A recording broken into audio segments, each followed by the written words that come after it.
Agora é para valer, gente. Bom dia. 11 horas em ponto, né? Vamos começar. Agora sim, não é pegadinha. Muito bem, agora é começando para valer. Isso, todo mundo entrando.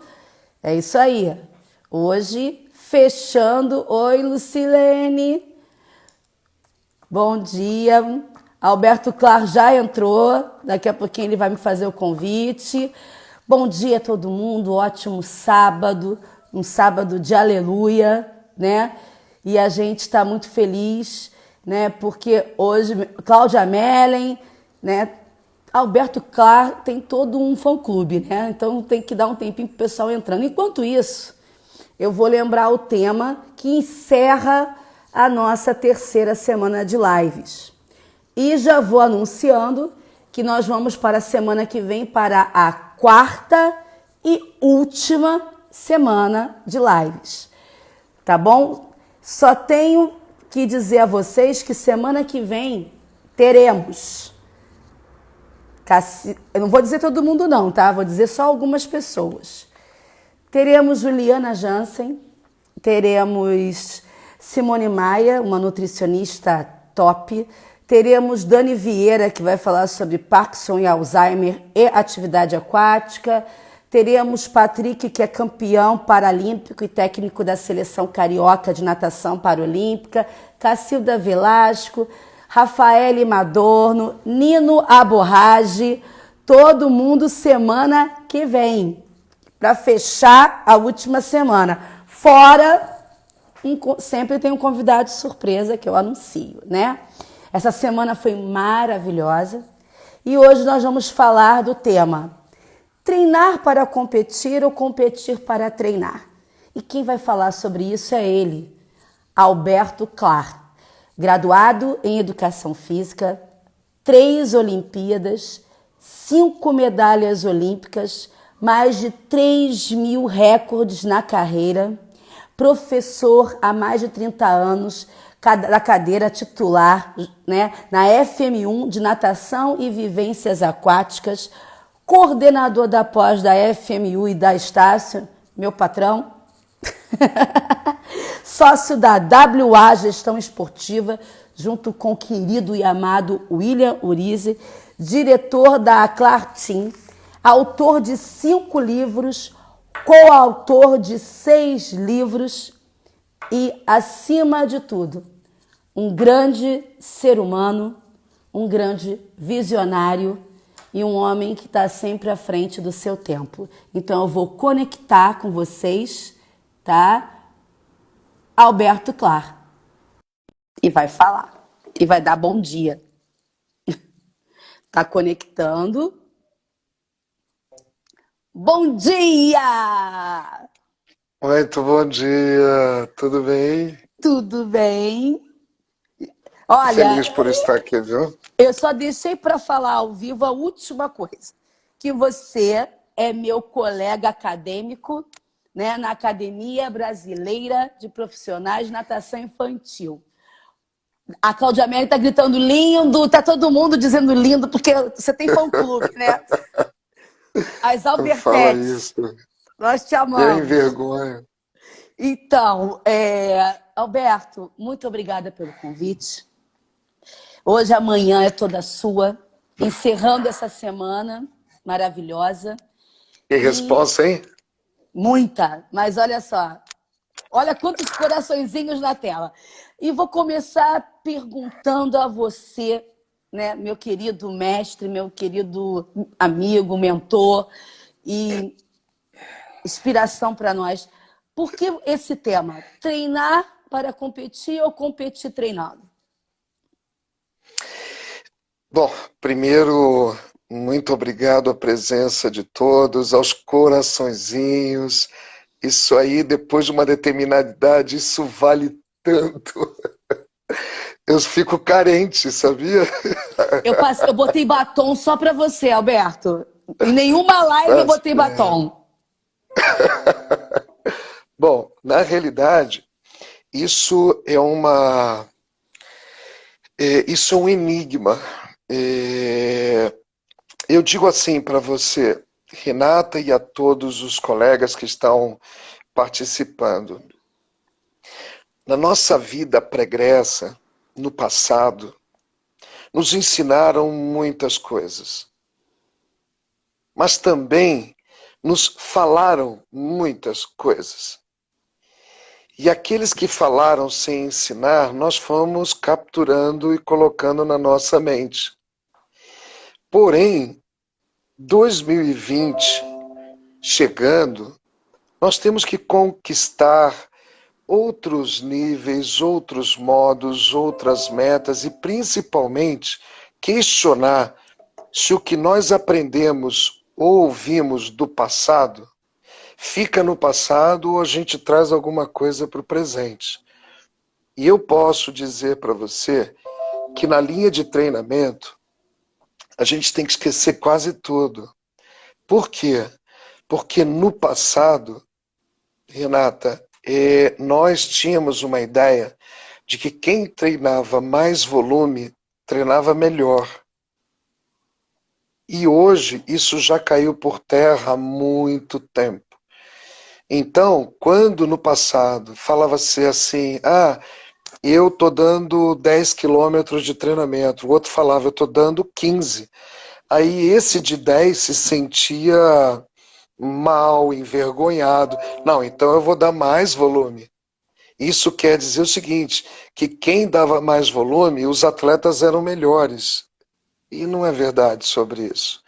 Então, o que eu preciso hoje é tentar convencer alguns de vocês é que um bom programa, um bom planejamento, ele não necessita de grandes volumes. Então eu não preciso treinar muito para competir muito.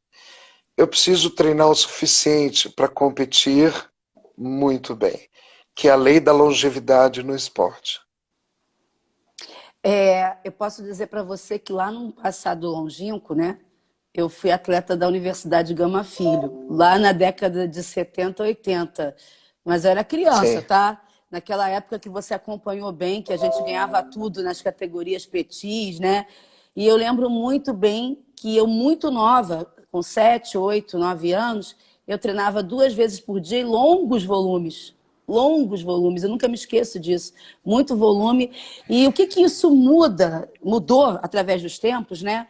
Em relação principalmente a esse treinamento com crianças e adolescentes, Alberto? E por que isso foi Eu mudando? diria, porque na realidade não foram os adolescentes que mudaram, fomos nós que mudamos. Com o surgimento do projeto Que Bom e do projeto Mesbla de natação, nós começamos a conhecer um pouquinho mais da fisiologia. E o fato de você conhecer a fisiologia, você também tem acesso a outros esportes e a outros métodos para se conseguir a mesma coisa. Em 1992, quando eu tive o meu acesso à primeira vez que eu me tornei um treinador indo para os Jogos Olímpicos, e não um treinador olímpico. Treinador olímpico eu já tinha sido antes, em 1980, quando foi aqueles Jogos Olímpicos de Moscou, aonde o atleta Jorge Fernandes, e eu estava na equipe técnica que fez ele conquistar a medalha de bronze, junto com mais 3 atletas, na medalha que o Brasil teve do revezamento. E o que eu digo para você é que em 1992 eu fui parado por um técnico de atletismo do Brasil e ele me veio com a seguinte afirmação, não foi comentário, foi afirmação. Vocês da natação são muito burros, vocês treinam muito e competem pouco. Os nossos atletas de atletismo, eles treinam muito menos, fazem muito mais a intensidade da prova que vai competir, e com isso nós estamos conseguindo mantê-los durante mais anos do que vocês da natação. E é muito comum, Renata, aqueles que se submeteram ao treinamento de natação, eles dizerem uma determinada hora: estou sem saco, não aguento mais, vou parar. E sabe quando eles voltam? 10 anos depois ou mais, por causa da saúde. Eles não voltam pelo prazer de ter treinado natação.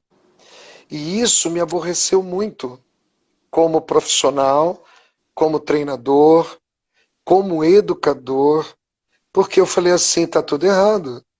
Nós temos que dar prazer no sofrer. Não é sofrer por prazer, é criar o prazer no sofrimento, dizer, ele tem que entender o que ele vai fazer, como vai fazer, por que vai fazer, quando vai realizar. Se eu tenho essas 4 palavras, Renatinha, quando, onde, como e por quê, e eu coloco isso para o meu aluno ou para o meu atleta, eu tenho ele de 4 comigo. Ele vai se apaixonar não pelo homem, sim pela filosofia. E Alberto, o que foi para você? Você disse que foi em 92, lá nas Olimpíadas, quando você foi parado, que você teve essa reflexão. Mas numa linha do tempo, né, na natação brasileira, aonde você acha que a gente começa a romper isso e uma geração de técnicos começa, de fato, a pensar diferente?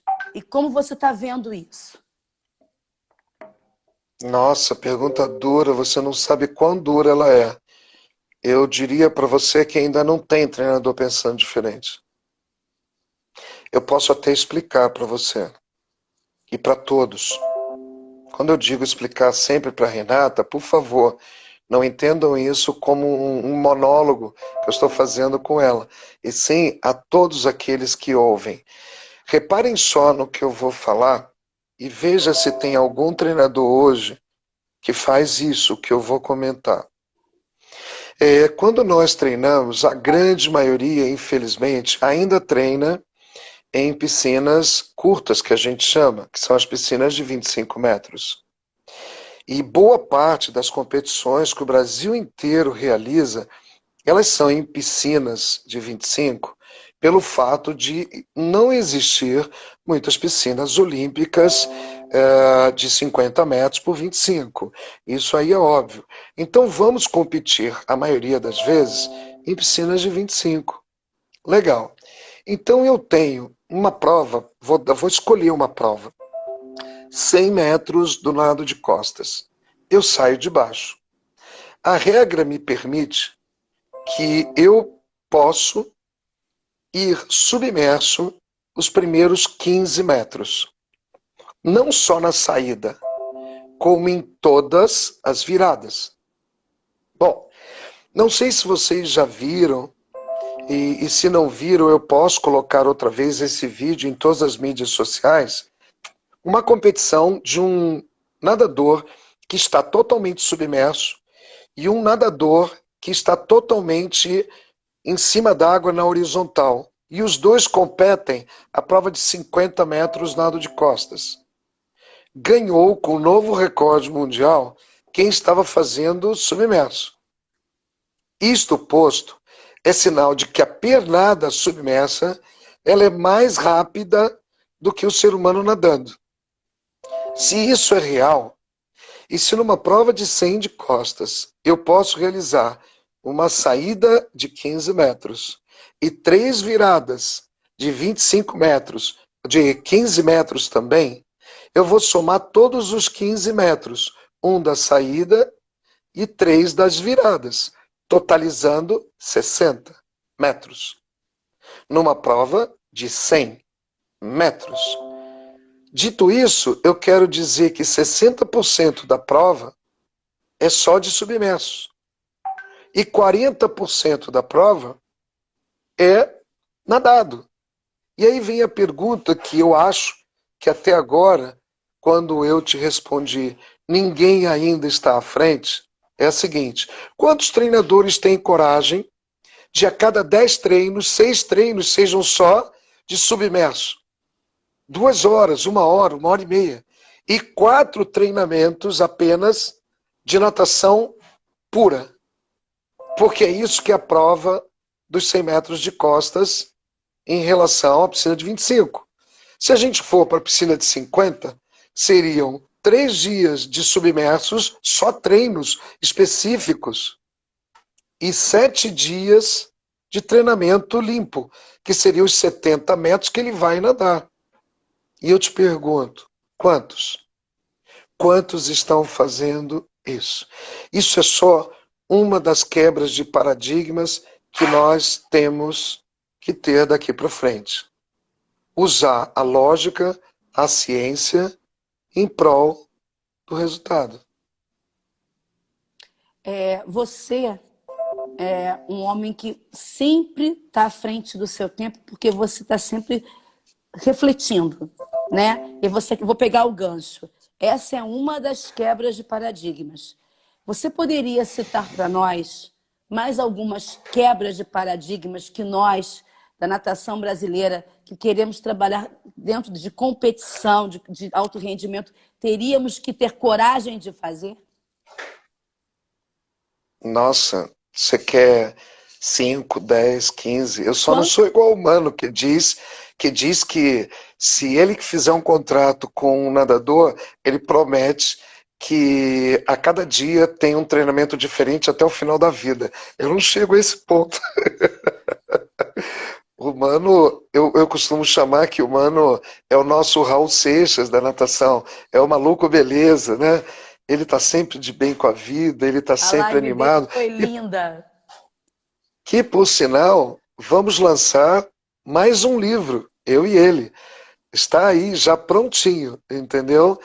Que é outro livro de multinatação que nós vamos lançar, aonde ele fala especificamente da multinatação e eu falo especificamente dos exercícios sensoriais. Bom, é, eu vou te dar uma quebra de paradigma que essa é barra pesada, tá? Essa é barra muito pesada. Então vamos lá. É, todo mundo que é formado em educação física, ou aqueles que não são formados em educação física, ouviram falar sobre vamos começar um planejamento. Então vamos falar sobre a base, sobre a parte específica e sobre a parte de polimento. Isso foi sempre o que me ensinaram. Sempre, sempre, sempre. E eu contesto isso. E agora vamos ver o porquê. Porque tudo na vida, isso é um conselho que eu dou de vida para todos os nossos colegas que estão atrás, esses 132 que até agora entraram, entendeu? E que estão aí curtindo e tal. Vamos para uma reflexão. Todo mundo mora ou em casa ou em apartamento, ok? Nós só conhecemos da nossa casa e do nosso apartamento toda a estrutura que vem do solo para cima. Porém, a gente não pensa, não se toca que uma coisa similar do tamanho para cima é do tamanho para baixo. E que nós chamamos isso de alicerce ou de base.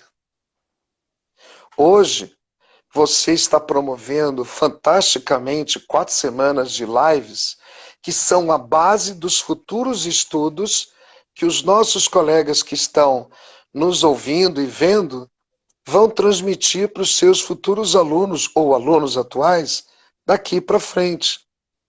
Então isso é a base é o alicerce, a base é a estrutura. Tudo bem? Pergunto eu quero quebrar aquela parede que está ali atrás, eu quero quebrar para colocar um vidro. A primeira coisa que eu pergunto, eu preciso ir até o fundo, até o meu alicerce, para poder quebrar aquela parede que está ali, para construir uma nova janela ou colocar um vidro? Que eu saiba, não.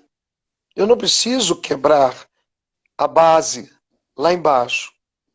Então, o que eu estou querendo afirmar, conceituar e provar é que todos aqueles que já fizeram de 3 a 5 anos de base na sua vida, ou seja, que construíram seus alicerces, eu costumo dizer que a base é o tempo de você fazer uma faculdade. Quanto tempo nós temos que fazer? 4 anos, no mínimo, de base. A partir do instante que eu fiz a minha base, eu nunca mais necessito voltar à base. E sim, a manutenção.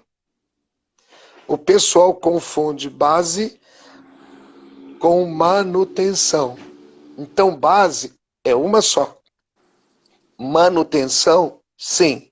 Então, quando o atleta, que é já das antigas, escuta todo mundo falar: nossa, vamos fazer a base, nossa, que saco, vou ter que nadar aquelas distâncias grandes, vou ter que fazer aquilo, sentir dor. Isso é um mito, Renatinha. Então, as pessoas, elas precisam entender que base é alicerce. E que o nosso alicerce é uma vez só na vida. Isso é um. Você quer mais? Claro, todos nós. Ah, e uma pausa aqui, ó. A Cacilda Velasco mandou te dizer o seguinte, que você é um amigo para além da vida. Ela tá na live. E também, Essa é uma querida. ela tá semana que vem com a gente, na próxima semana. E também dizer às pessoas que podem mandar perguntas.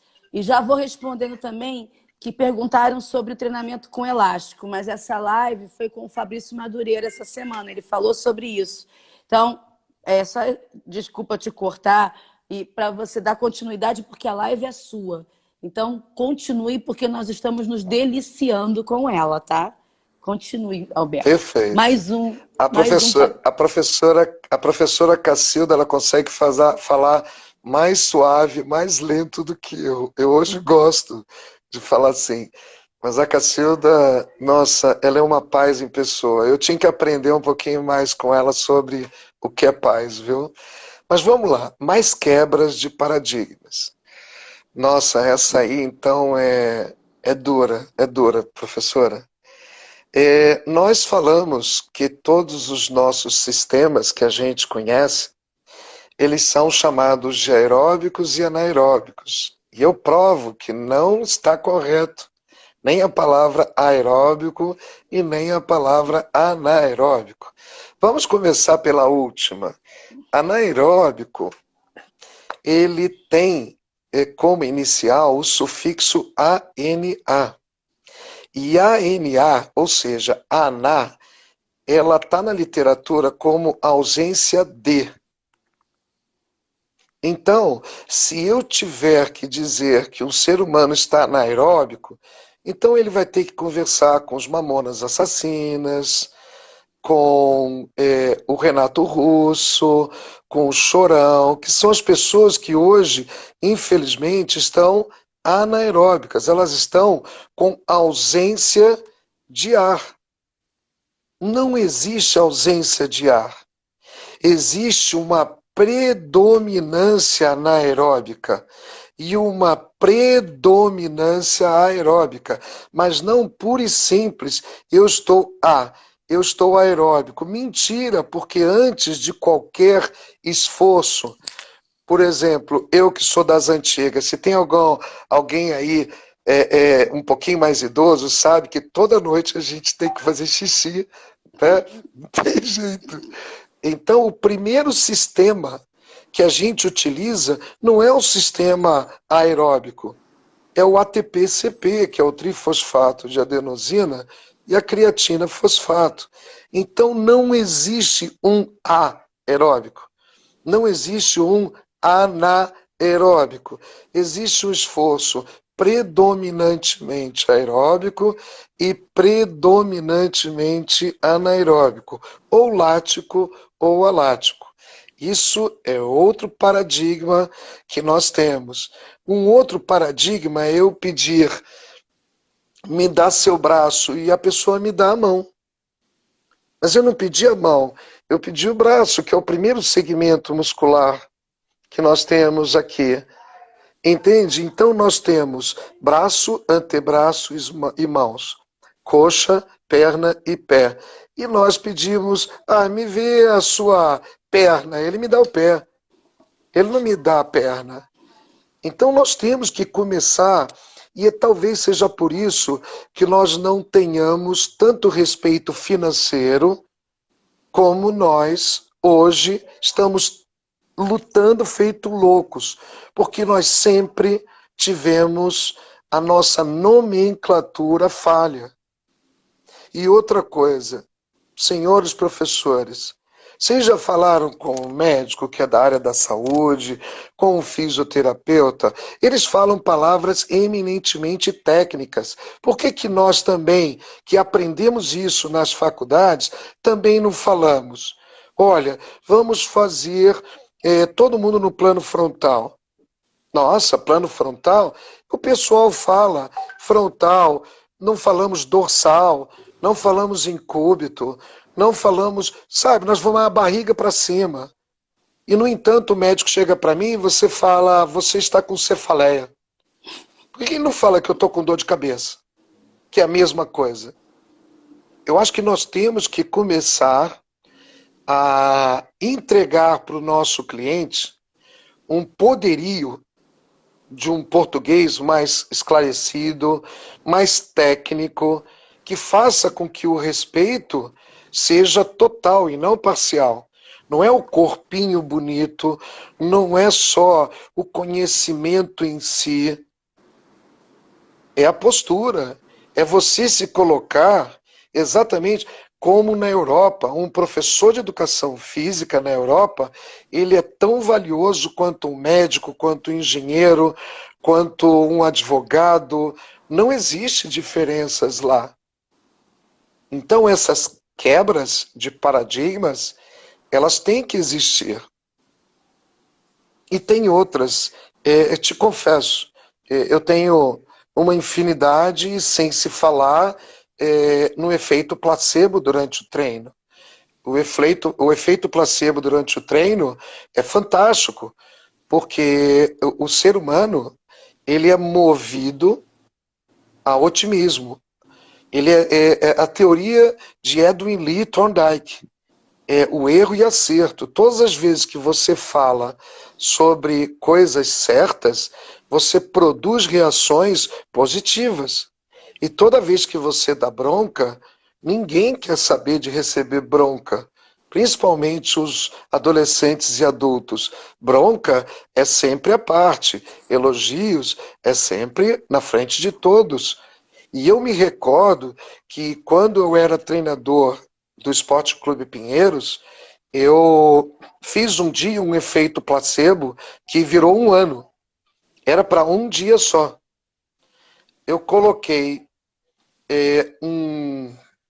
uma garrafa de café na borda da piscina. Eu botei em cima de uma mesinha e botei vários copinhos de plástico.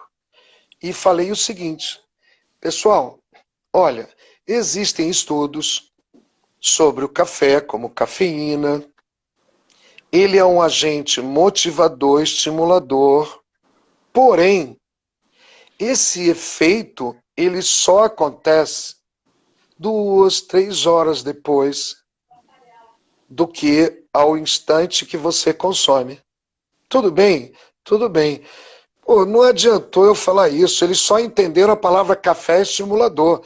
O restante eles nem ouviram. E eu tinha atleta que parava e eu deixava parar, mesmo que fosse na série principal. Eles podiam sair da água para tomar café a hora que eles quisessem. Vamos dizer assim, o retorno foi tão louco, tão transformador, que eles me pediram para colocar o ano inteiro café. E eu todo dia comprava o cafezinho, fazia o café em casa, levava.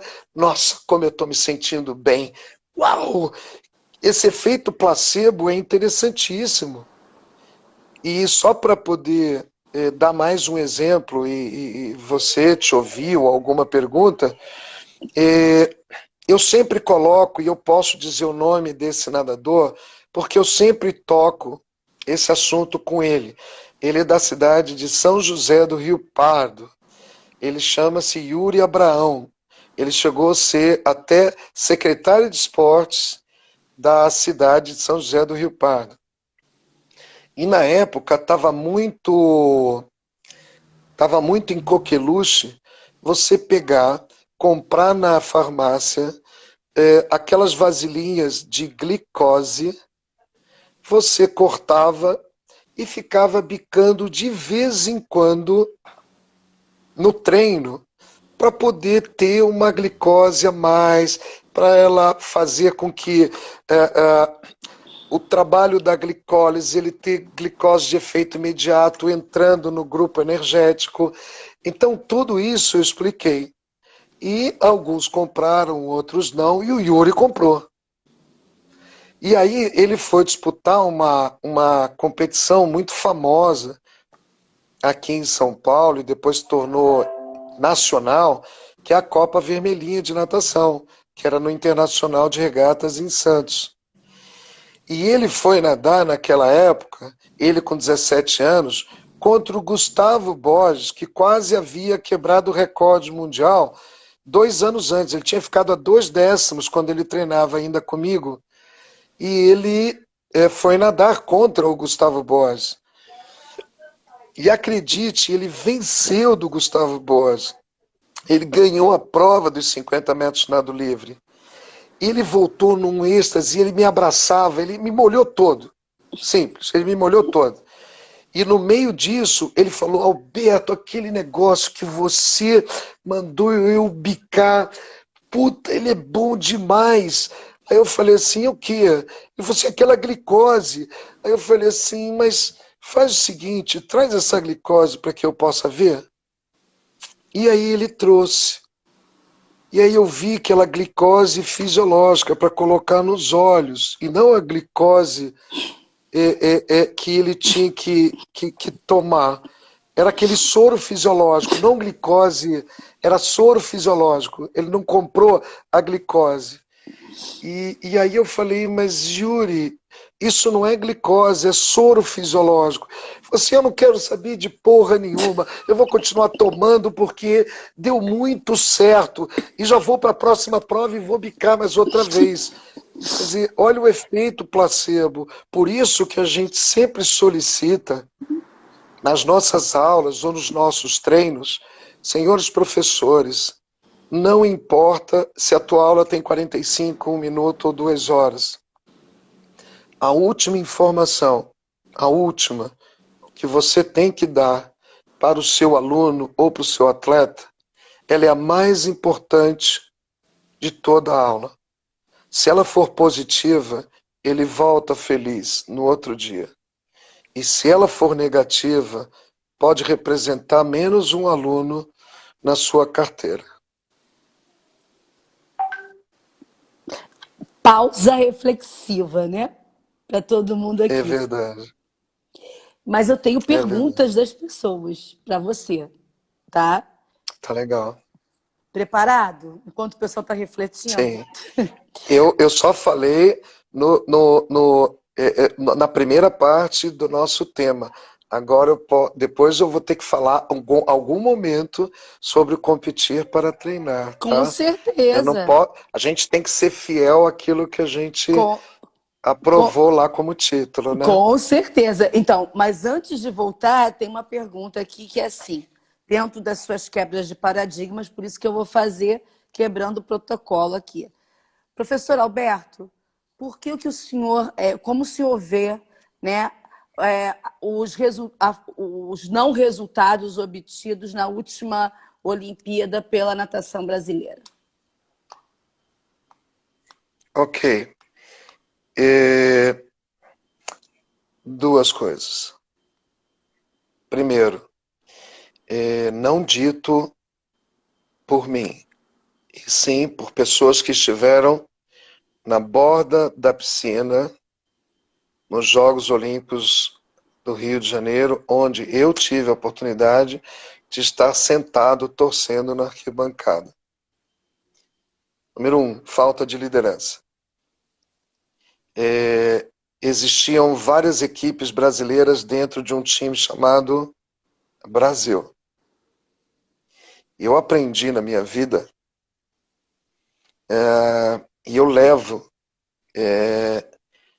para mim, é um dilema, é minha filosofia.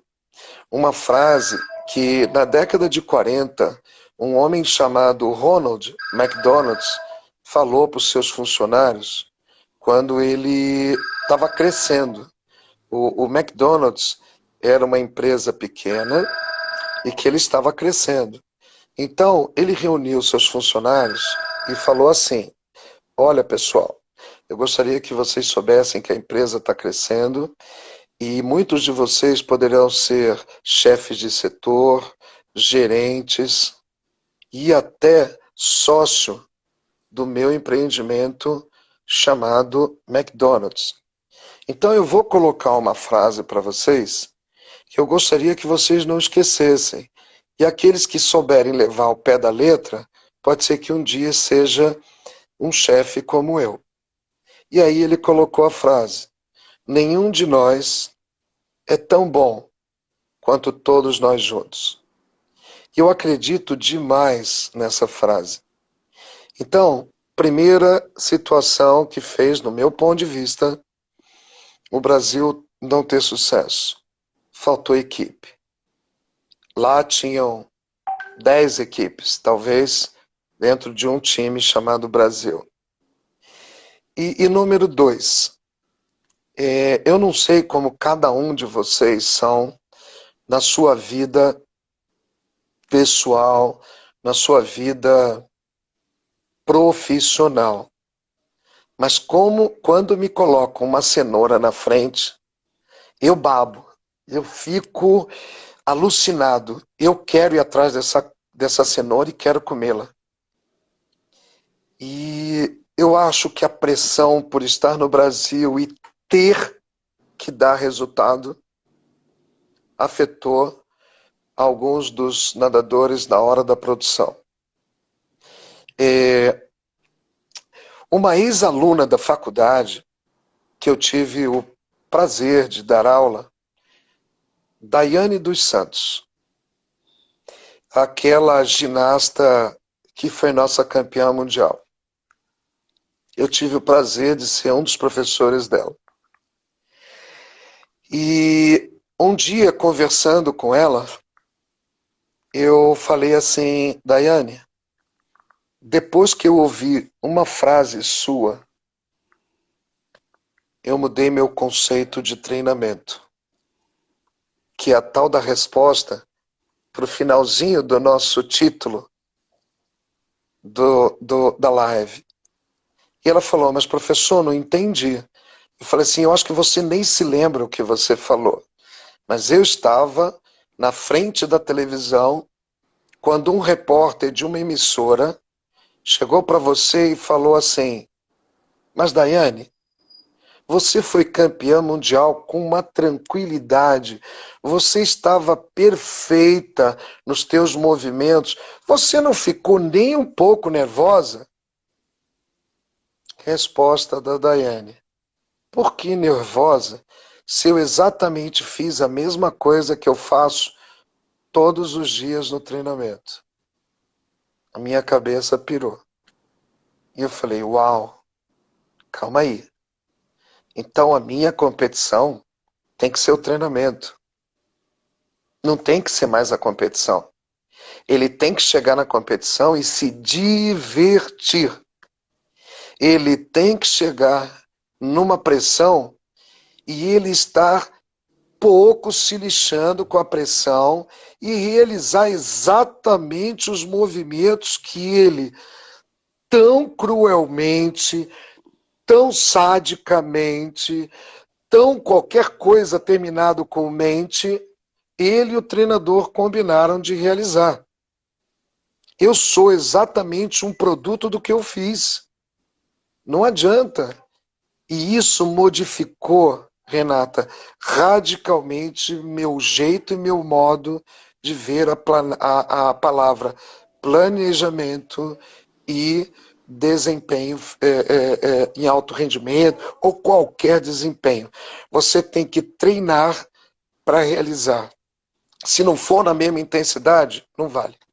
E aí vem o tema da nossa live, né? Para quem está chegando agora, que é treinar para competir ou competir para treinar. Então, até agora, a gente citou uma mentalidade das pessoas que competem para treinar. E aí vamos para a segunda parte, né? Por que treinar para competir? Por que essa quebra de paradigma? Porque nessa hora, treinar é a única solução que um campeão tem. Existem pessoas hoje que elas imaginam que vão ganhar dinheiro sem estudar, sem pesquisar, sem realizar absolutamente nada. Eles acham, e eu também achava, eu tenho que dar o meu voto de Minerva numa hora dessa. Eu errei muito sobre o que eu vou falar. Mas sempre quando eu olhava uma pessoa bem-sucedida, eu falava, essa pessoa teve sorte. Sorte é o caramba. Essa pessoa teve muita habilidade para estar no posto de chefe. E muita habilidade junta a gente chama de competência. Habilidade é uma só. Agora, muitas habilidades reunidas é competência. Então, não tem jeito. Não tem. Eu não conheço sucesso antes do trabalho. Eu não conheço. Até no dicionário tem JKLMNOPQS. S. É a única vez que o S vem antes do T. Então eu preciso trabalhar para ter sucesso. Eu não consigo ter sucesso sem trabalhar. E parece que hoje a juventude ela está precisando de trabalhar mais para ter sucesso. Eu que sou professor universitário, eu vejo muita ansiedade na juventude atual, bem mais do que nas anteriores. Mas por quê? Porque hoje, ler um livro, eu te confesso, eu não conheço um jovem que lê livro num dia só. Ele consegue ler uma página, 2 páginas, 3 páginas, 10 páginas, para.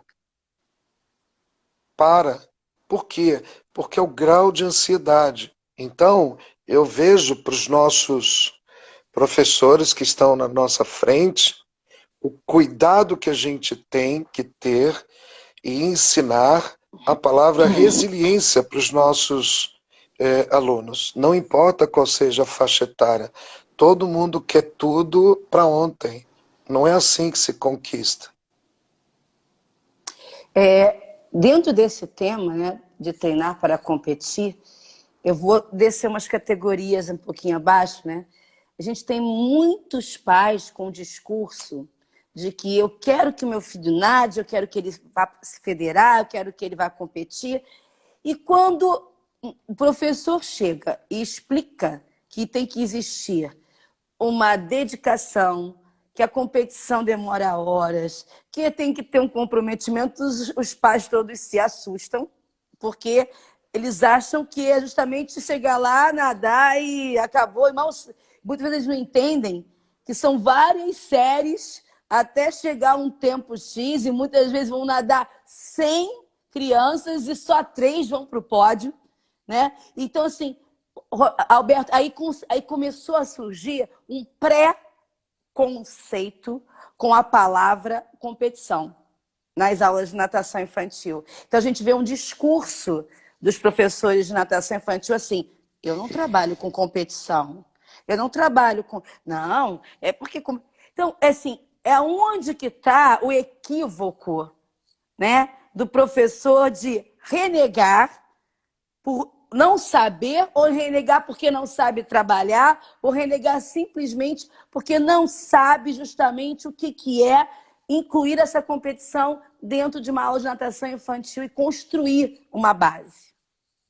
Deu para entender? Ok. Claro.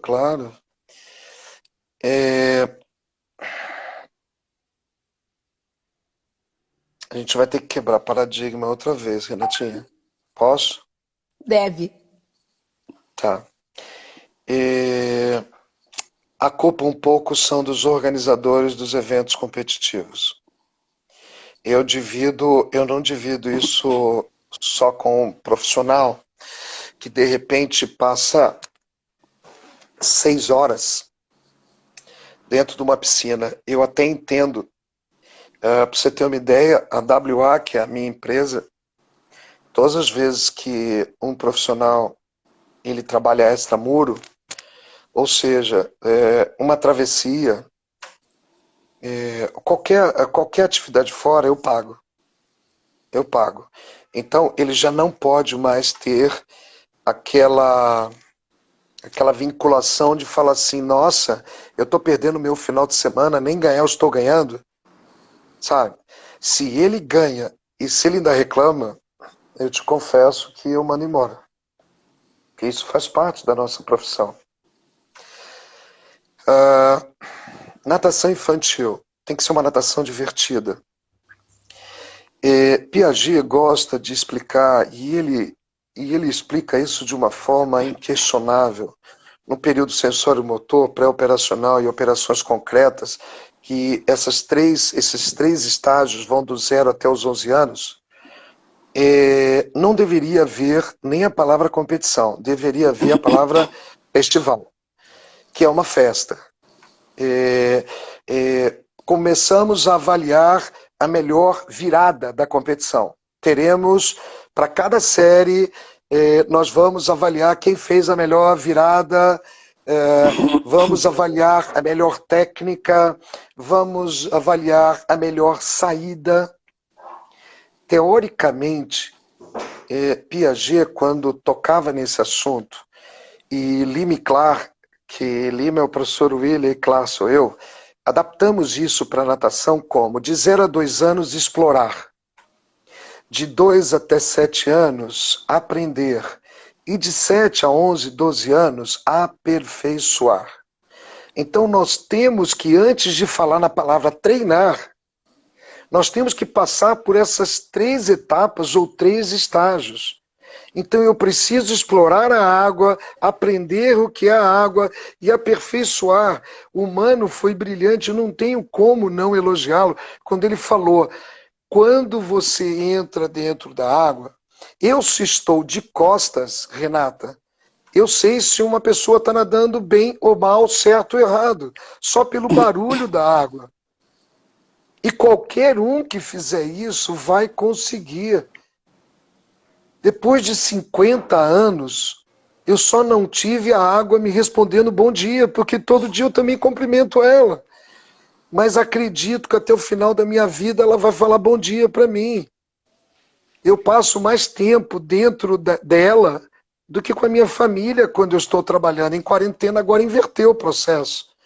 Mas quando eu estou na faculdade, quando eu estou dando os meus treinos para o Master, eu estou mais tempo na água e da água do que eu estou com a minha família. Então ela é minha família, ela é meu filho, minha filha, ela é meu rei, minha rainha, ela é a deusa do mar, ela é o deus do mar, ela é o Triton para mim. Eu preciso estudar a água, conhecer a água para poder replicar esse conhecimento para biomecânica, para cinesiologia, para fisiologia. Não é só estudar.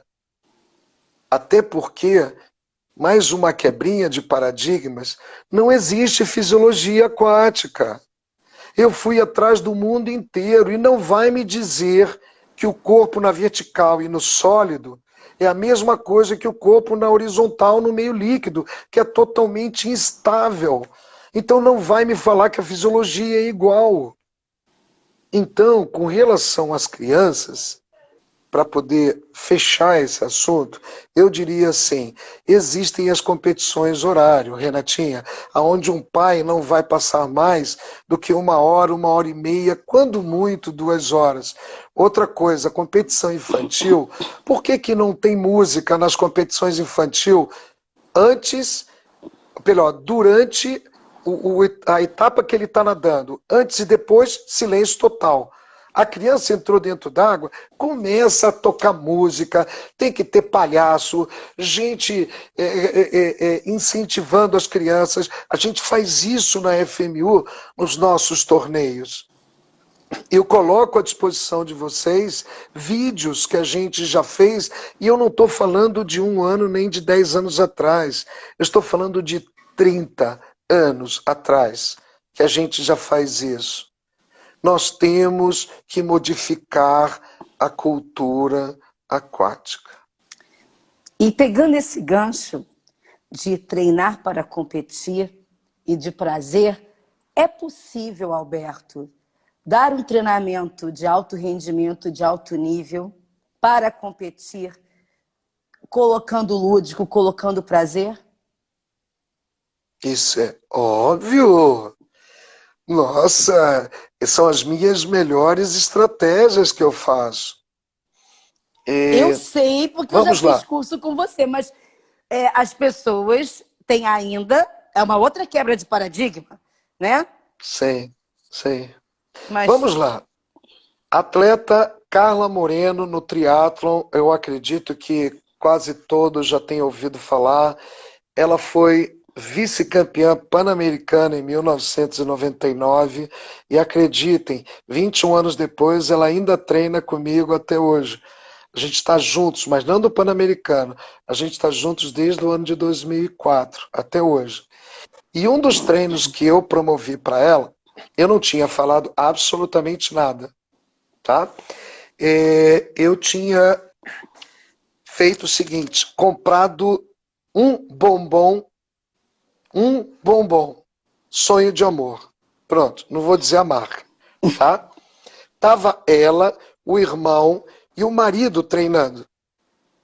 Aí no último trabalho que eu queria, o maior esforço, eu falei, quem fizer essa série melhor vai ganhar um bombom.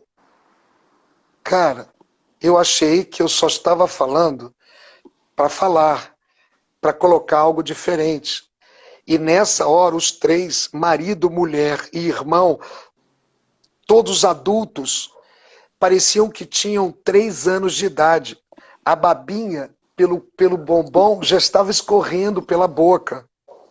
E quando um deles ganhou, que não importa quem, eu perguntei por que se um bombom custa apenas R$ 1. E sabe qual foi a resposta? Porque é o bombom do Alberto. Então, a partir desse instante, de 2004 para cá, eu venho enlouquecendo. Faço treinos com 2 dados, com 1 dado. O cara que vai fazer o treino dele. Então, tá lá a série, entendeu? A série é X, por exemplo, 6 de 100. Tudo bem? Ele joga um dado. Ou melhor, desculpa, pontinhos vezes 100. Pá. Aí ele pode fazer ou 1 de 100, ou 2 de 100, ou 3, porque o dado vai até 6. E assim eu vou compondo um treino de 7, 8, 9, 10 itens. E no final ele pode treinar 2.500, 4.000, como ele pode nadar 6.000. É a sorte, é um treino diferente.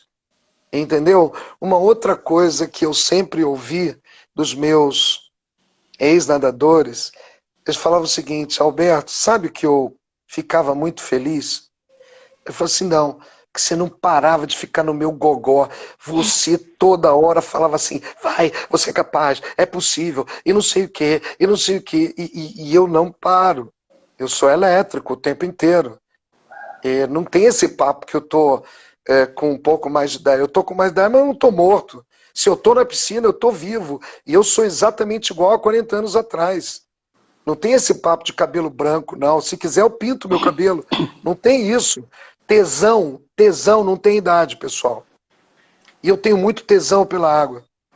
Então, até hoje, eu promovo ludicidade. Quando eu sinto que eles estão cansados, eu paro e conto uma piada. Eles sabem, agora sabem, né, que isso é descanso ativo. Por quê? Porque quando eles estão, olha só, Mais uma quebra de paradigma, jovens. Lembra aqueles treinos, Simone Santoro, que eu sei que está aí, que Rogério Pecchio, que também treinou natação. Eu vi, se não me engano, o Caveirinha, Ronaldo Eisenhout, me parece que está aí, que treinou comigo. Entendeu? Lembra que a gente sempre falava assim, vamos terminar o treino, solta 200, solta 300, solta porra nenhuma. Fica em pé e caminha. Sabe por quê? Porque existe um princípio chamado princípio de Arquimedes, que diz que todo corpo, quando é imerso num fluido, recebe uma força de baixo para cima, denominada de empuxo. E esse empuxo, sabe o que ele vai fazer? Ele vai metabolizar mais o retorno venoso. E se eu faço retorno venoso na posição vertical, que eu não faço na horizontal, então eu estou mais recuperado andando 200 metros do que soltando 200 metros. Alberto, olha só. Nossa, fiquei, né? Elétrico. Não, e assim, o negócio está tão alucinante que a gente já está entrando na regressiva, porque o Instagram tem um tempo. Então é o seguinte, tá todo mundo assim, não para, nós vamos sair e entrar de novo, ok? Tá legal. Beijo. E vai ficar gravado, gente.